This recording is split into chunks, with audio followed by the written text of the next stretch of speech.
Biasanya kan jualan obat, kata Habib Rizik Syihab kan beliau, saudara, sengaja saya minta begitu, saudara, sebab selama ini banyak orang berpikir, bahkan memfitnah, Habib Bahar itu provokator, Habib Bahar itu cuma jualan obat. Habib Bahar ini suka jual-jualin obat. Obat ini, obat itu. Banyak ibu-ibu datang ke beliau, bawa botol aqua, dicelup-celupin tangan, bekas minumnya dikasih. Bisa mendatangkan keberkahan, kesembuhan. Tapi ketika dirinya sakit, kenapa ke rumah sakit? Kenapa tidak minum obatnya sendiri? Kan kata Habib Rizik Syihab, bukan cuma bisa jual obat, bukan cuma bisa begini-begini, tapi beliau juga seorang pendakwah. Bisa bertausiah, bisa begini, bisa begitu. Anjing, babi. Tapi pada kenyataannya, ketika dia sakit, ke rumah sakit,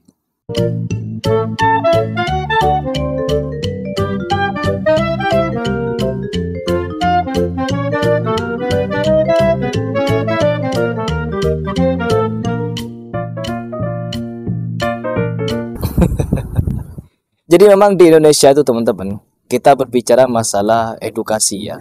Di Indonesia itu sangat banyak sekali orang-orang yang berkedok agama tapi mencari keuntungan dengan jual-jual berkah. Salah satunya, bukan salah satu, salah banyaknya ada beberapa habib, ustadz, kiai, gus jual-jual obat seperti di video ini. Bismillahirrahmanirrahim. Sabbih isma rabbikal a'la alladzi khalaqa fasawwa walladzi qaddara fahada walladzi akhraja al-mar'a faj'alahu tha'an nahwa sanuqri'uka fala tansa illa ma syaa Allah innahu ya'lamul jahra wa ma yakhfa. Nah, di situ sangat-sangat jelas ketika kita menyaksikan jual garam ruqyah. Garam ruqyah yang dimana dianggap sebagai perantara kesembuhan oleh mereka dengan beberapa doa-doa yang dipanjatkan di sana.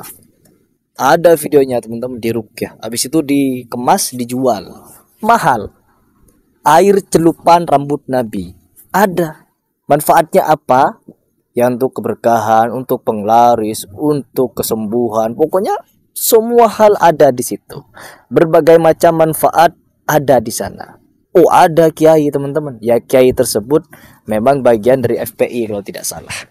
Beliau membuat satu video yang dimana nangis-nangis sambil mencelupkan darah Nabi. Darah Nabi ditetesin. Gak habis-habis itu darah ditetesin.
Galonan teman-teman, ember, aqua, mau dikemanakan, mau dijual. Ya ini Indonesia yang gak kelar-kelar dengan doktrin ngalap-ngalap berkah sedemikian haluin.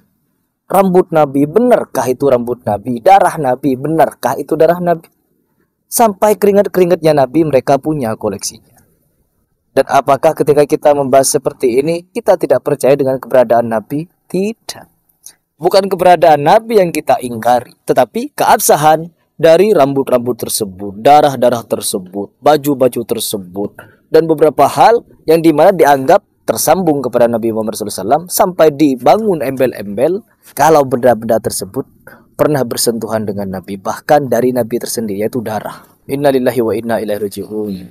Ini musibah teman-teman, yang dimana sekarang ini orang-orang yang berpikiran maju, berpikiran cerdas, seolah-olah kita yang berpikiran maju dan cerdas, waras ini, yang tidak percaya dengan hal seperti ini, dituduh menyimpang, wahabi. Sedangkan mereka mengaku si paling lurus, si paling ahlus sunnah. Oh, nggak ngaji ini, celeng berarti wahabi mereka. Wahabi mereka. Hajar siapa aing. Bukankah Nabi Muhammad SAW, ya, ketika ditanyakan bagaimana riwayatnya, riwayat darah-darah tersebut, rambut-rambut tersebut, bagaimana riwayatnya? Gak bisa jawab mereka teman-teman. Ya, yang penting ada sertifikatnya, yang penting ada ininya, yang penting ada itunya. Tuh, Habib Rizik Syihab meminta bagi siapapun yang mengaku-ngaku sebagai zuriyah Nabi, sebagai keturunan Nabi, sebagai habaib, dites DNA-nya dengan rambut. Kira-kira ada keterkaitankah?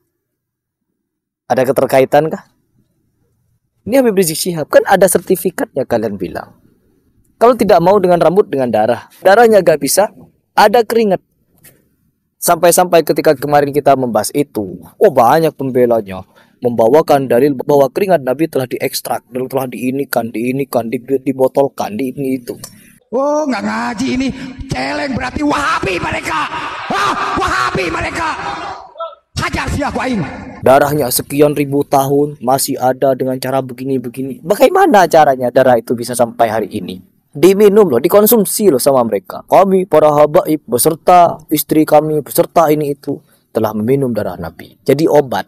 Sama seperti Bahar Semit. Dibuat obat-obatan apa darah Nabi Muhammad SAW. Atau dibuat kemujuran, atau dibuat keberkahan, atau dibuat agar kalian tidak masuk neraka, atau agar kalian benar-benar dianggap cucu Nabi, yang sehingga ketika kalian dituduh, enggak loh, mereka itu tidak punya ketersambungan darah, mereka punya bukti kalau pernah minum darah Nabi. Ya Allah. Alhamdulillah, Habib dan saya dan Umi dan adik dan istri telah meminum darah Rasul Sallallahu Alaihi Wasallam sebentar tadi. Inilah kekacauan pemikiran mereka, kekonyolan tingkah laku mereka. Ketika kita membahas seperti ini, mereka teriak-teriak Wahabi. Oh ya dasar Wahabi, gak bakal paham begini begitu. Sama seperti Imam Gufron jatuhnya. Wahabi mereka, ngajinya kurang jauh. Oh gak ngaji, celeng, Wahabi. Saya masih mengajak Bahar ini untuk memberikan putusan bagaimana kalau kita ketemu membahas masalah dalil tentang surah Yasin itu.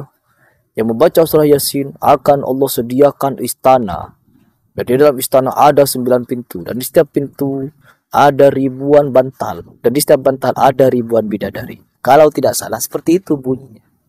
Apakah Bahar Smith berani untuk mempertanggungjawabkan dalil ini datangnya dari mana?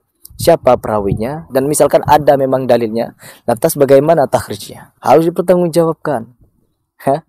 Bukan hanya sekedar ngomong. Agama ini dibangun bukan atas dalil mimpi, dongeng, tidak.